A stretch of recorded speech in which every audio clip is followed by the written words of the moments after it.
Bonjour à tous, merci de nous rejoindre à la une de l'actualité. Ils sont appelés à intervenir en situation d'urgence et de catastrophe naturelle. Les unités de la protection civile participent depuis quelques jours à des manœuvres internationales, dont un exercice de simulation d'un accident chimique. Les détails dans un instant.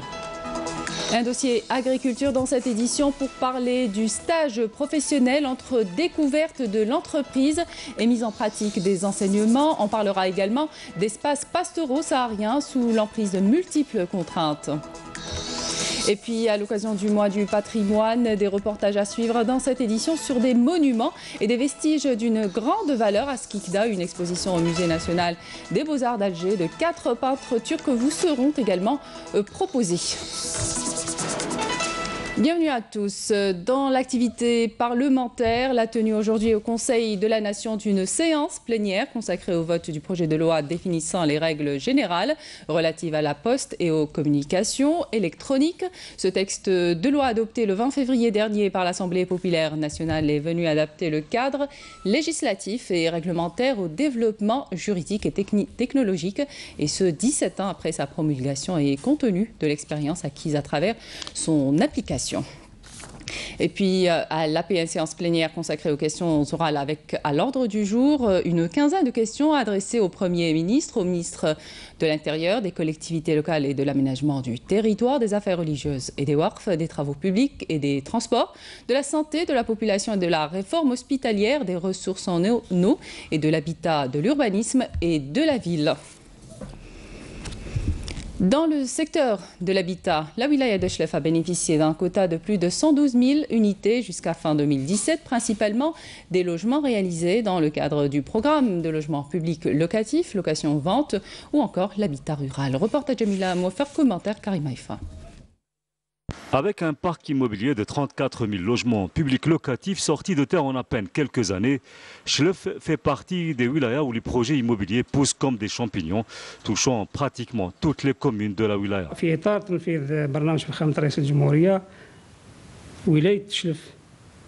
La wilaya de Chlef a bénéficié dans le cadre du programme du président de la République de plusieurs projets de logement, soit plus de 112 000 unités entre fin 1999 et 2017.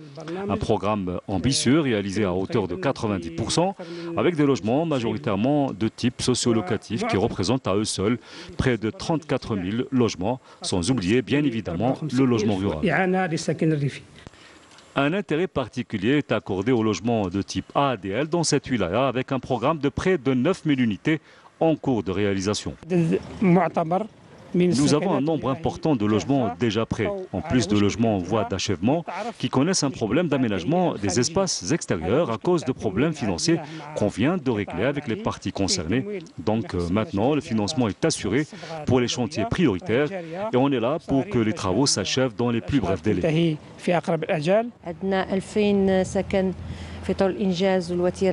Nous avons actuellement 2000 logements en construction à Hassania dans la commune de Chlef. Nous avons également 511 logements qui ont été réceptionnés en attendant l'aménagement des espaces extérieurs avant de les distribuer à leurs bénéficiaires. Par ailleurs, nous avons lancé également un projet de 400 logements à Ténès et 400 unités également à Bouradir, dont 129 logements sont fin prêts avec les aménagements des extérieurs en cours de réalisation. Avec l'emploi et l'agriculture, le logement est aujourd'hui la priorité des programmes de développement de cette wilaya qui compte, d'ici la fin de l'année en cours, distribuer plusieurs milliers de logements à leurs bénéficiaires. Je vous le disais, les manœuvres internationales de la protection civile se poursuivent. Elles ont été lancées depuis le 14 avril dans la wilaya de Bouira. Hier, c'était un exercice de simulation d'un accident chimique. L'objectif principal est de former et adapter les unités de la protection civile à l'intervention en situation d'urgence et de catastrophe naturelle. Reportage à Abdeljalil Berdoudi, commentaire Bouchra Bali. Ces pompiers tentent d'évacuer une victime coincée sous les décombres d'un laboratoire détruit suite à un séisme de forte magnitude à Bouira. Il s'agit en réalité d'un exercice international de simulation baptisé Europe-Algérie Séismex 2018. Nous sommes une équipe espagnole d'intervention spéciale. Nous étions face à un accident survenu dans un laboratoire C'est pourquoi nous avons demandé l'aide de l'équipe algérienne spécialisée pour déterminer le degré de dangerosité des produits chimiques. La coordination se fait au niveau du lieu du sinistre. On détermine d'abord la nature de l'accident pour pouvoir intervenir et encadrer les unités d'intervention. L'Espagne, l'Italie, le Portugal, la Pologne, la France et la Tunisie prennent part à ces manœuvres qui constituent une occasion pour former et adapter les unités à l'intervention en situation d'urgence et de catastrophe naturelle. Dans le cadre de ces manœuvres qui ont débuté effectivement le 15 de ce mois, nous avons mis tous les moyens pour former nos agents dans la gestion de grandes catastrophes, dans les opérations de sauvetage et d'évacuation, dans les accidents chimiques et d'irradiation. Même les équipes de plongée ont été formées. L'intérêt de ces exercices réside également dans l'expérience que les unités de la protection civile algérienne vont acquérir pour développer leur capacité d'intervention et de coordination en cas de risque majeur. Pour favoriser les conditions de réussite, le stage professionnel est plus qu'indispensable. Dans la filière agricole, les exploitations changent de vocation d'un atelier de production vers un pédagogique. L'exemple ce matin nous vient d'une exploitation bovine à Gardaïa où les jeunes sont mis en situation professionnelle, ce qui donne du sens aux enseignements qu'ils ont reçus. Nesrine Ben Saïdi. Ils sont plus de 1000 stagiaires de la wilaya de Gardaïa à avoir bénéficié d'une formation par apprentissage grâce à la collaboration des différentes exploitations agricoles qui ont ouvert leurs portes pour encadrer, accompagner et pourquoi pas employer ces jeunes étudiants à la fin de leur cursus. Nous avons plusieurs étudiants qui ont fait leur formation chez nous. Nous avons même gardé quelques-uns à la fin de leur stage. Nous faisons en sorte de former les stagiaires aux différents métiers liés au domaine de l'agriculture. Par exemple, comment traire une vache, comment reconnaître si elle est malade et comment la soigner. D'importants moyens humains et matériels ont été mis à la disposition de ces stagiaires afin de leur assurer une formation de qualité et combler le manque en main-d'œuvre que connaît ce secteur. C'est une bonne chose car la majorité des agriculteurs se plaignent du manque de main-d'œuvre qualifiée. C'est une occasion pour les exploitants agricoles de former ces stagiaires et d'employer les meilleurs d'entre eux. Il est de notre devoir en qualité de secteur de la formation professionnelle d'encourager les jeunes à se tourner vers les métiers liés à l'agronomie. Et je veux investir et créer ma propre exploitation. Le secteur de l'agriculture assure aux jeunes de la vallée du Mzab tous les moyens nécessaires afin d'encourager les jeunes stagiaires à redynamiser et à booster ce secteur, notamment à Gardaïa, qui est un pôle agricole par excellence. Au sud du pays, les espaces pastoraux sahariens sont estimés à plus de 18 millions d'hectares, des espaces sous l'emprise de multiples contraintes, d'où les investigations qu'effectuent en ce moment à Ouargla des experts du Centre arabe des études des zones arides et des terres sèches en coordination avec des experts algériens. Hassiba Abdallah. Plus de 18 millions d'hectares de régions pastorales dans le sud algérien. Un potentiel au profit des nomades et des éleveurs de dromadaires que le secteur de l'agriculture tente de développer en envoyant des équipes de chercheurs sur place. Un exemple avec cette sortie organisée dernièrement dans la région de Ouargla.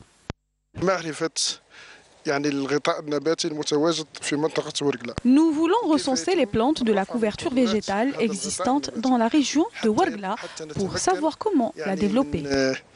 Un accord a été signé pour ce faire entre le commissariat au développement de l'agriculture des régions sahariennes et le Centre arabe pour l'étude des zones arides et des terres sèches, ACSAT. Ces deux entités ont fait appel à des spécialistes de différents secteurs et nationalités pour étudier la faisabilité d'augmenter la production de plantes naturelles consommées par les dromadaires, et ce en ayant recours à de récentes méthodes. Nous avons recours à des images satellitaires de haute définition. Nous déterminons les limites de ces régions pastorales naturelles et nous les projetons sur des cartes. En plus d'évaluer l'état de ces régions et de leur production, nous faisons une liste des plantes recommandées et nous proposons des stratégies de développement. L'objectif de notre travail est d'évaluer la production de ces régions pastorales du Sahara algérien, donc avoir des données sur l'état actuel, puis replanter ces régions avec des plantes qui intéressent le ministère de l'Agriculture et les éleveurs de dromadaires. Nous faisons en sorte d'enrichir la production. L'ambition est d'enrichir la couverture végétale de notre Grand Sud, une démarche qui ne peut que satisfaire les nomades et développer leur richesse animale. L'actualité à l'étranger à présent dans ce résumé signé Hasna Zoubiri. Les forces syriennes ont accordé un délai de 48 heures au groupe terroriste autoproclamé État islamique EI pour quitter l'enclave de Yarmouk au sud de Damas. Les forces syriennes ont commencé à préparer leur offensive contre l'enclave avec des raids aériens. Le secteur visé par cette opération est beaucoup plus petit que la région de Ghouta orientale que les forces gouvernementales syriennes ont récemment récupéré lors d'une offensive. Ce jeudi marquera l'histoire de Cuba, puisque pour la première fois depuis près de 6 décennies, l'île ne sera plus dirigée par un Castro. Raúl cédant officiellement la présidence à son dauphin désigné, Miguel Díaz-Canel. La nomination du numéro 2 du régime, âgé de 57 ans, a été soumise au scrutin de l'Assemblée hier, mais son issue ne fait aucun doute. Chargé de conduire une transition historique pour un mandat renouvelable de 5 ans, il sera le premier dirigeant cubain à n'avoir pas connu la révolution de 1959 et devra se forger une légitimité. Le président américain Donald Trump s'est montré très confiant hier sur la spectaculaire amorce de dialogue avec la Corée du Nord, mais a prévenu qu'il n'hésiterait pas à abandonner la rencontre inédite prévue avec son dirigeant Kim Jong-un si elle n'était pas fructueuse. Le premier ministre japonais Shinzo Abe est l'autre acteur clé du dossier nord-coréen. Ce dernier s'est retrouvé en partie éclipsé depuis la détente amorcée entre Séoul et Pyongyang en février, puis l'annonce choc de Donald Trump le 8 mars qu'il accepterait une invitation à rencontrer Kim Jong-un. Comme vous le savez, le mois du patrimoine a débuté hier. Une série de reportages vous sera proposée par notre rédaction. Skikda est notre escale ce matin, une région hautement touristique connue et très fréquentée pour ses plages de sable fin. Elle est aussi chargée d'histoire avec des monuments et des vestiges d'une grande valeur. Certains sont classés, protégés et restaurés, d'autres laissés à l'abandon ou pas encore découverts et demandent à être mis en valeur. Reportage Souhil Azidour, commentaire Menel Boutouaba. Véritable joyau architectural, vieux de 84 ans, le théâtre régional de Skikda est toujours en rénovation, opération qui a commencé il y a 4 ans déjà. La difficulté de ce projet réside dans le fait que la toiture de cette bâtisse est en ardoise, un matériau excessivement cher et indisponible actuellement sur le marché. Les entreprises en charge du projet essayent donc de le restaurer avec le plus de minutie possible. La première phase de la rénovation a concerné la restauration des structures avec mise en état des éléments artistiques et décoratifs, réfection de la scène et redistribution des espaces. Objectif, préserver le cachet architectural de cet édifice culturel classé. L'opération est actuellement dans sa deuxième phase, axée sur l'aménagement. Pour la première phase, une enveloppe de 13 milliards de centimes nous a été allouée. Nous avons eu l'accord pour bénéficier de 7 milliards supplémentaires pour une enveloppe totale de 20 milliards de centimes. Des richesses archéologiques, artistiques et historiques, Skikda en dispose à profusion. Il suffit juste d'arpenter une ruelle, un sentier ou de longer la corniche. Beaucoup de monuments ont été classés récemment patrimoines nationaux à préserver. Je citerai l'hôtel de ville, la station de train, le théâtre régional. D'autres ont été classés il y a des années déjà, comme le palais de Mariam Azza ou Bengana, le théâtre romain ou encore la mosquée Sidi Ali el-Kbir al-Kolo qui date de l'époque ottomane.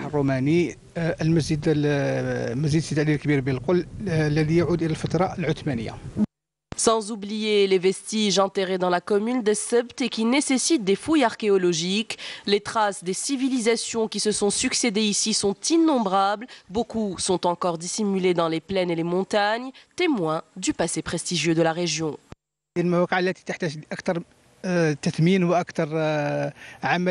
Ces vestiges doivent être mis en valeur et restaurés pour certains afin de leur donner le cachet qu'ils méritent. Ils doivent être ouverts au public et rapporter de l'argent afin d'installer les bases d'une véritable industrie culturelle.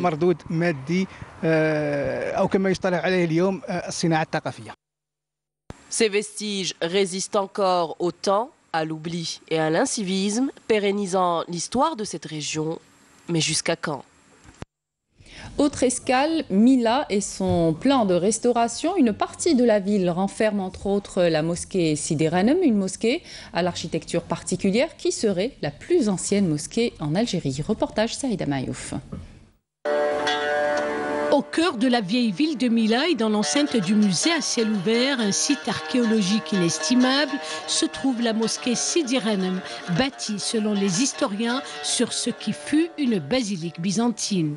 Elle fut construite par le concurrent arabo-musulman Aboul Muhajir Dinar en 59 de l'ère hégire, équivalent de 679 de l'ère chrétienne, sur les décombres d'une basilique chrétienne le fameux Saint-Opta d'Emilio, le prêtre ou bien l'évêque de la basilique de Milève. L'aspect architectural de la mosquée Sidi Ghanem est semblable à celui de la mosquée Amawi à Damas ainsi que celui de Qayrawan, avec les matériaux de construction utilisés à l'époque. Une des particularités de ce lieu de culte est qu'il est inhabituellement orienté vers le sud et non vers le sud-est.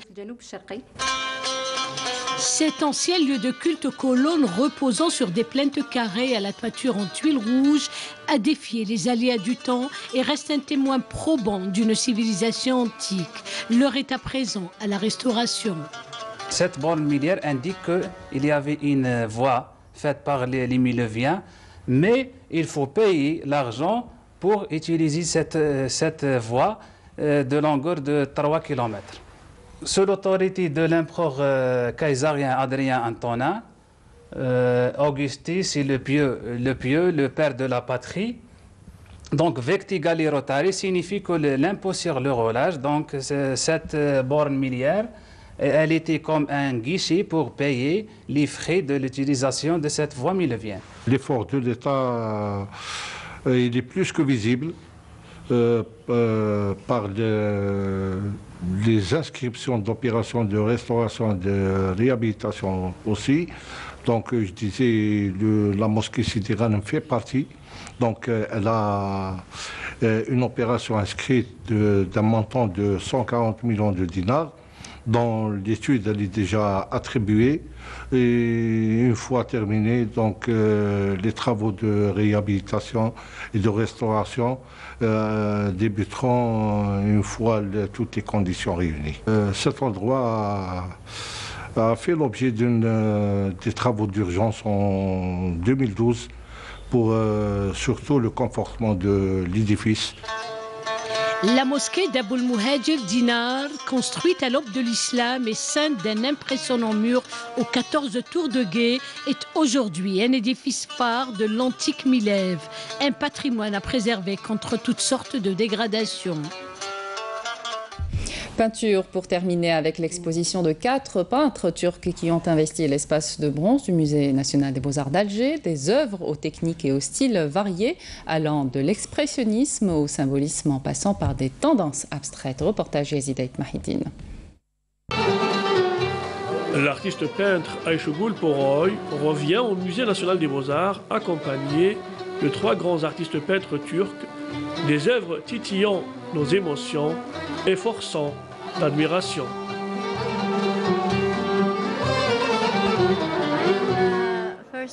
Tout d'abord, je tiens à partager ces moments de compassion avec mes amis algériens.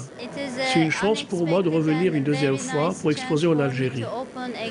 Je suis très influencé par la lumière et les couleurs de l'Algérie. J'ai toujours opéré à partir des lieux où j'ai vécu.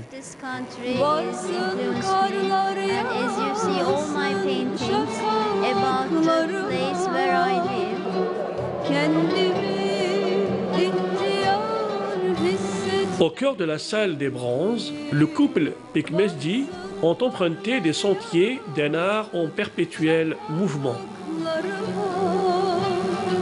Madame Choukran nous invite à découvrir des scènes de vie au milieu d'un hiver rigoureux.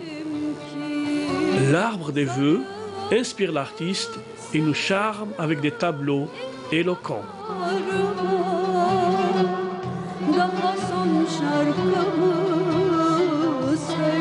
Monsieur Hassan Pekmezdi, lauréat de la célèbre Biennale internationale d'Osaka, traite d'une manière symbolique le rapport au temps. L'art interpelle les questions existentielles de l'homme.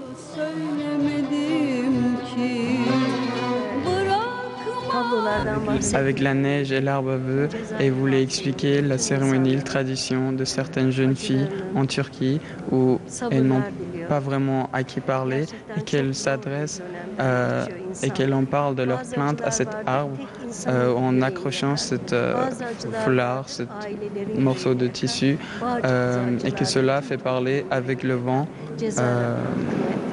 les vœux de ces jeunes filles. Cela symbolise l'horloge qui tourne très rapidement et qui fond à un moment donné comme elle brille et que cela montre toujours l'être humain et la durée de sa vie.